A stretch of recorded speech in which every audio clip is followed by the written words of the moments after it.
Trey. I know that you have the 4-1 on that, so go ahead and run that by us.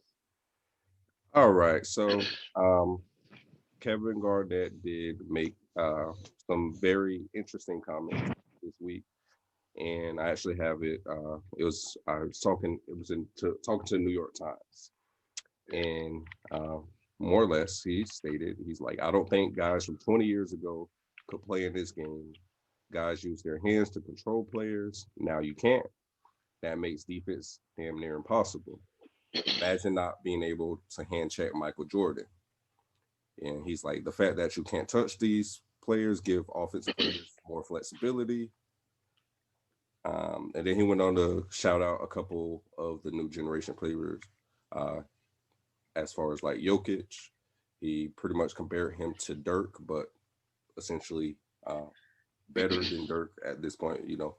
Um, Steph Curry, Klay Thompson, Dame. He said they changed the game, which I'm assuming he's alluding to as far as their shooting ability and at the rate that they shoot threes. And Right. for Dame and Steph, kind of just how the point guard position is played now is a lot.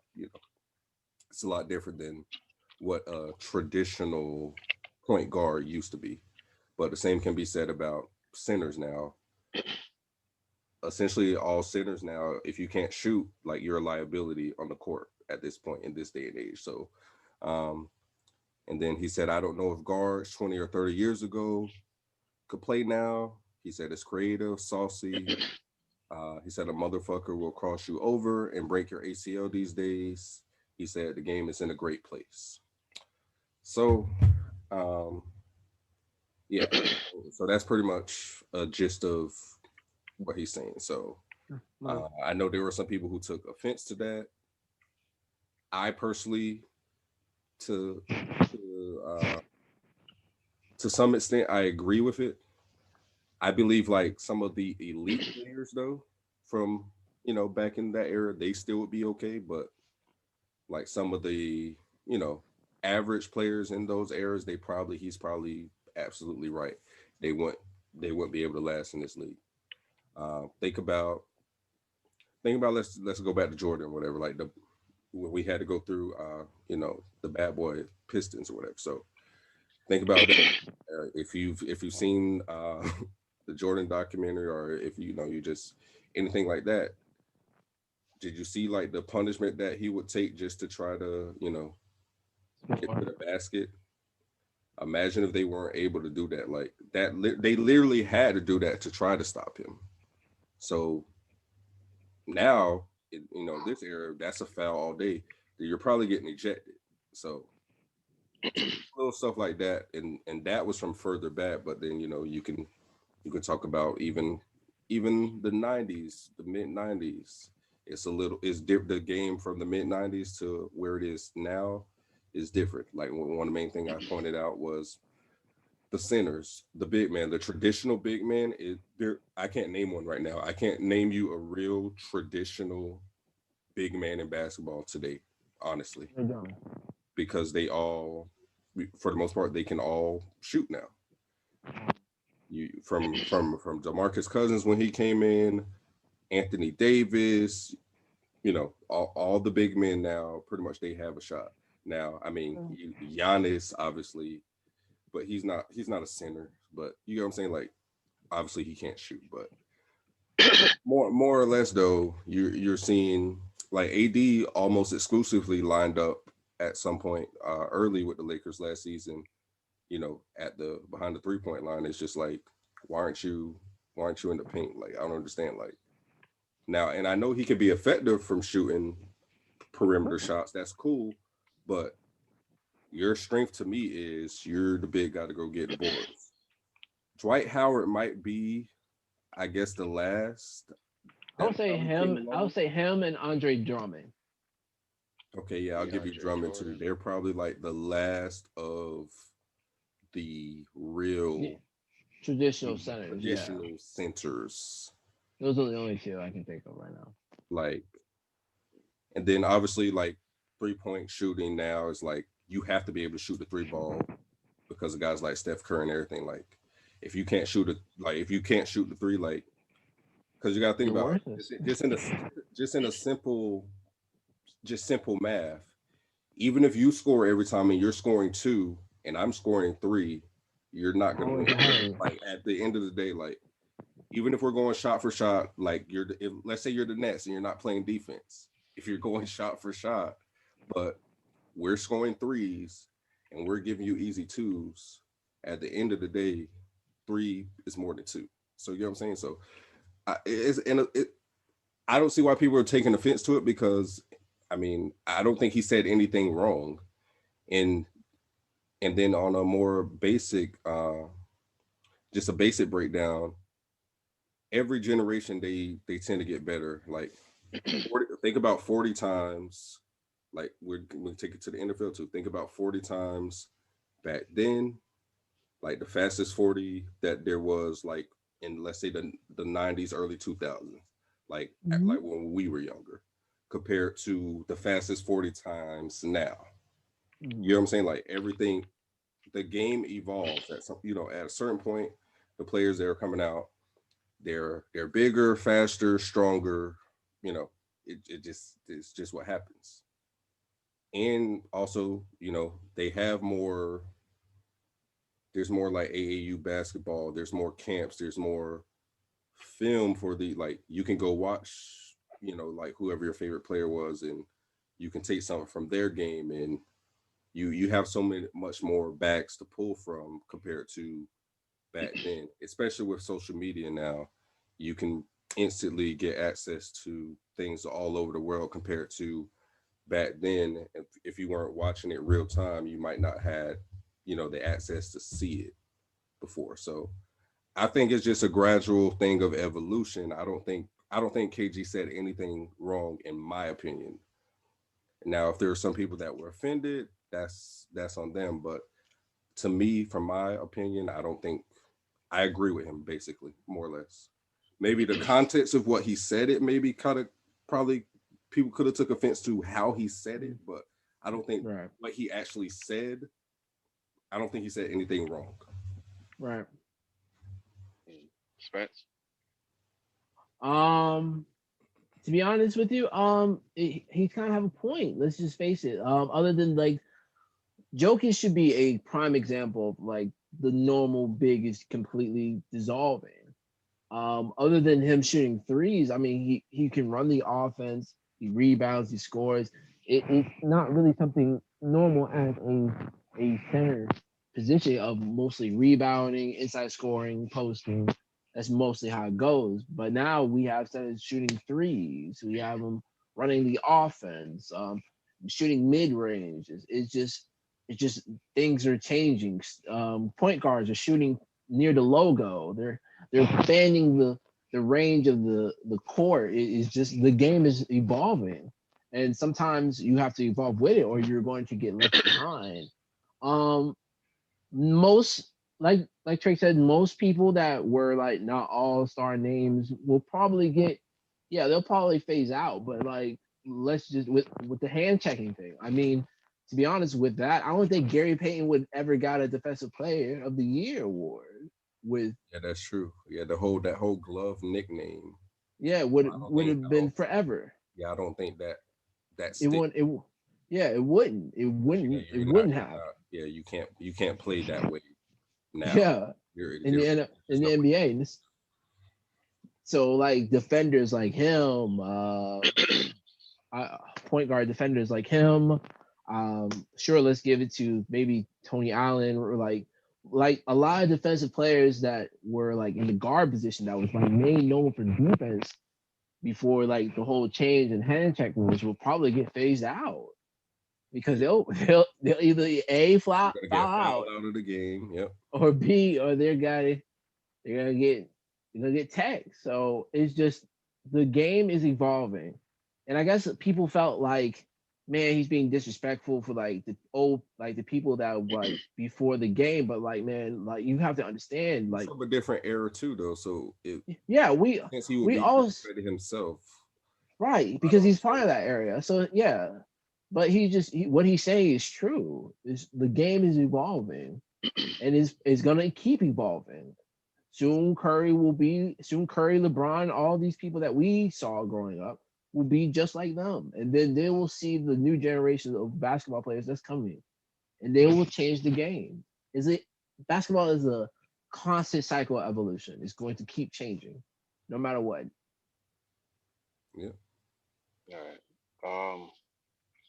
So to me, it's two things: opportunity and evolution. Um, as Trey and Spence have been referring to the evolution of the game. You can say that about NFL. You can say that about the NBA. Personally, I take no offense in any of that. His comments. The only clapback that I want to say about that is that with the evolution of the game, obviously the opportunity increases. So with me saying that is back in the day with all the hand checks, even whether you're talking about basketball or just like how the physicality in football, how things were then, a lot of the players um, that play today wouldn't be able to cut out to play in those times. Same thing you can say about like what Kevin Garnett's comments. The players back in the day couldn't play in today's game. Yeah. But again, opportunity. As Trey, as both you and Spence have said, um, the opportunity, all these camps, all these outlets that we can watch, how to dribble, how to, all these insane drills and all that stuff. Players back in the day, the medicine, all that stuff, the rehab process, just all the information that we have today is so different from what it was back in the day, where they were just relying on, I guess, Stone Age equipment to say. So, I get what he's trying to do. He's trying to, it's a clickbait, I guess, in a way to say, but at the same time, it's just, it's just the evolution of the game. Yeah, it's, a lot of people say the game is soft, whether it's NBA, football, doesn't matter. Like everybody's gonna say it's soft. Players are faster, but I'm sure that is true. But also, you got to think we've all known people that hey, they could have played back in the day, but they just weren't cut out to do it because whether they were stuck in the streets, they have more knowledge now that hey, being in them streets ain't where it's always where it's at, or they just have more people that are stern on them and like push them to becoming the athlete um that they are today compared to some that back in the day it was just basically just to sum it all up. I mean, I get where he's going with it, but I just to me it's just you can say it both ways. That really can people back in the day say that hey, most of these players today won't be able to cut out back in the day, like Anthony Davis, saying, hey, I want to be a power forward, not a center. Why? Because he doesn't want to be in the trenches. That's where typically everybody's banging bodies type of deal. Like they're throwing bows back down there. But you know, it doesn't matter. At the end of the day, I'm just grateful with seeing all the talent, the rules. It allows for more higher scoring games. We look back in the day, you've seen a lot of like, games in the 60s, 70s, uh, maybe 80s, and sometimes you'll see higher scoring games. But all in all, like the games, the evolution of the game and the opportunity um, has definitely increased and brought a lot more culture and diversity. Just seeing how many players, like saying LeBron, is able to play all five positions, or just other players are able to do so much more than what players back in the day. Every position, whether it's point guard, shooting guard, shooting forward, power forward, center, they've all evolved, and that's just because of the rule changes. Obviously everybody wants to see more points and all that stuff. So, you know, you can always go back and forth on that. I don't necessarily, you know, like I said, I agree. But again, you can say the same thing about vice versa about it. So I don't take any offense in it. It's he's spot on for the most part, but again, that's just the only thing that somebody can say to counter that. Is, you know, it'd be the same thing vice versa if we're talking about players today playing back in the day. Um, players back in the day, if they had the opportunity to learn the things that players today know, I wouldn't say they would be as good, but who knows? With repetition, you never know. 3-point shot wasn't really a thing back in the day. Um, all these fancy dribblings and stuff like that, that wasn't really the thing back in the day. It was just, defense. And yeah, defense, and you have a few players that were just scorers, and not everybody can do both, which, MJ and a few other people were able to do. Johnson evolved the game, showing, his passing ability. It's just, like we can go on and on about this, but that's all I got to say about that. Anybody else? Before we move on, yeah, man, that was a good point because, man, just to think about the medicine and how we evolve about the healing rehab process Yeah. for injuries. If some of the players back then could have got it then, so a lot of people's careers could have got saved. Yep. A lot of players' careers ended because of those things. ACLs, Achilles, like you can go on and on about that. Yeah. So It's true. So yeah, But I'll leave it like how I said it though. I think some of the greats right now, I think for the most part, depending on the position, like you said, AD, he probably, I don't want to say he's soft, but compared to the centers back then, yeah, he probably yeah, yeah might be a little too soft to play center with them boys back then. yeah, Um, but then again, like let's take Shaq now. Shaq was playing now. He you'd can't have a even tough shoot. time. He can't even shoot a free throw. So if he gets isolated on the perimeter, guarding another center, he's done for. right. So it's give and take. So Yeah.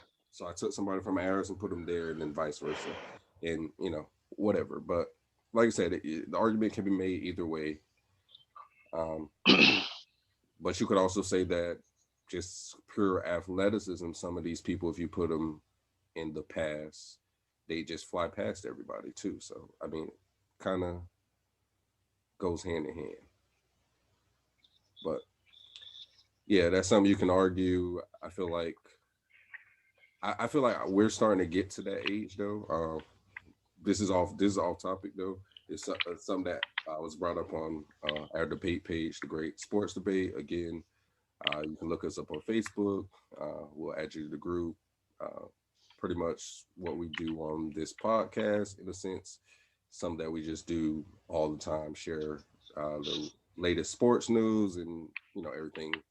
We have open debates with with a bunch of other people. But nonetheless, Antoine Randall L, who's on the Bucks coaching staff. Anton Randall. Yes. Well, he's now currently. Well, he probably saw it. Yeah. Well, that's what I was getting to. But yeah, he's about to leave the Bucks for the Lions now. And me and my boy were talking about it, and he was like, "This definitely has to be just a money grab because what other reason do you go to Detroit?" So obviously they're gonna he's probably gonna get in the bag to go over there. That's cool. Not mad at it. Former Steeler, and that's kind of where I was going with it. Me and my boy were talking about it, and I was like, yeah, it's a couple my boys who are in the coaching staff now because Hines Ward is the receivers coach for the Jets and so on so forth. And he brought up the point. He was like, yeah, we're getting older now. He's like, pretty soon we're gonna know all the coaches and coordinators and assistant coaches and all. Like think about all the former players that we know that are John Lynch is in the GM role, and even though Elway was the president of the Bronx. So think about the next 15 years from now, how many players that have since retired who probably are going to be coaching, and then we'll be telling our kids like, oh yeah, I remember when he was playing. You get what I'm saying? Like, Man. it's just so crazy how much time has kind of like gone by. And it doesn't even seem like, it seems like yesterday almost, but yeah, it's been a while. Yeah, it's like going back in my playing days, whether it was high school or college, and the coach would be like, "Yeah, I used to be a running back in the day," and you're like, "What? Coach, you used to be a running back?" And they'll Right. tell And you now their you, stories about how now good they was, and now you seeing, like how Trey was talking about Ed Reed, DB coach at the U. You know, Yeah, crazy. Yeah. it's just things like that. So yeah, but on to the next topic.